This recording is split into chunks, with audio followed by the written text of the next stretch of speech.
Alright, how you guys doing today?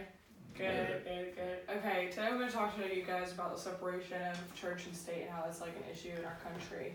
I went to private school for a year and then public school, and the difference between like people and character and everything is crazy. And it's all because of this, because of the Bible and Christianity and everything. And people, like children and kids and stuff, they're growing up in a godless nation now just because, if they don't hear it at school and they don't hear it at home, they have like no morals or anything really. They have no like basis to judge anything. So it's our job as adults and grown-ups and older people to, try to get out in the community and change that.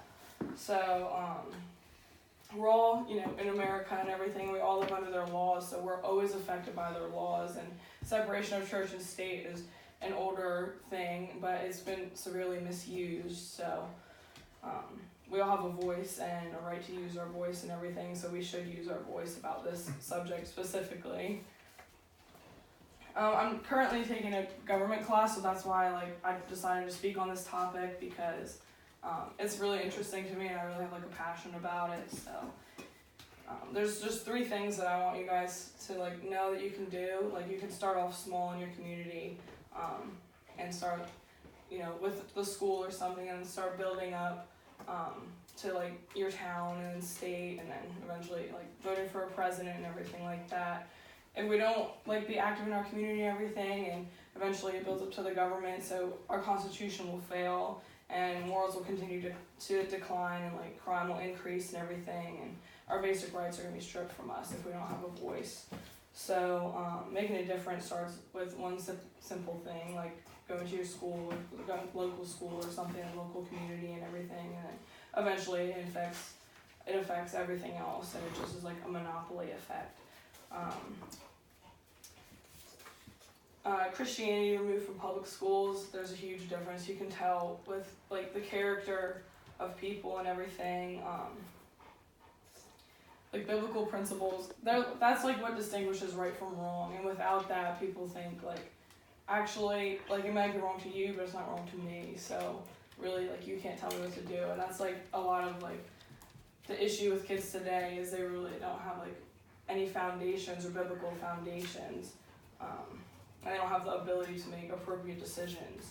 And this girl, or this lady, Jill Heinrich, she wrote an article about how depriving our children of Christianity and religion, not teaching that in schools, also deprives them of the knowledge about our country and how our country was founded, because our founding fathers were Christian and they built the Constitution and wrote the Constitution off of Christianity.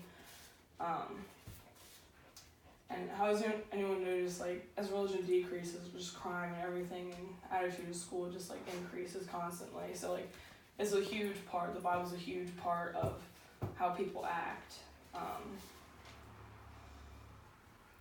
After you guys have reached out to school district or whatever, then you can start voting. I know state elections are coming up and everything, so go out and vote for someone that you think might be a good influence on the state and everything, and towns and things like that who have a Christian basis, or at least run parallel with Christian morals, because that's super important. It's our job to elect Christian leaders actually as Christians and as citizens of America. And George Washington, he said that Christianity and religion, that is without that there is no really basic rights or freedoms. That is the foundation. Without that we won't be a happy and prosperous country.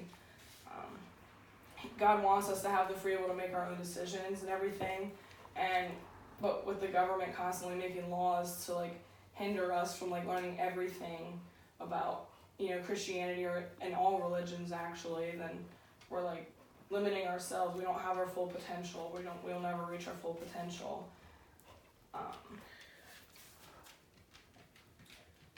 We can see change in the nation from when George Washington first became president all the way up to Obama and even Trump. Morals have just declined, and Obama really is not a Christian, and he really didn't make decisions based on Christian ethics and morals and things like that. And George Washington and Thomas Jefferson believed a nation needed religion, but also believed in boundaries. Like, we're not going to force Christianity on people. They have like the right to have their own religion, but we should give them the choice, not like hinder them from having a choice. Washington's farewell address said that religion was vital for lawmaking and vital for leaders so they can make the right decisions and everything. And then the Danbury Baptists and Thomas Jefferson wrote various letters to each other. And in one of Jefferson's letters is saying that relationship between man and God is really important because it affects everything else that happens. So the Founding Fathers, they had a completely different opinion on the separation of church and state and everything. So we're all living in a time where political parties are like fiercely competing to like influence each other. So it's our time to like step up and be that change that you want to see. So that's all I have to say. Have a good night, guys.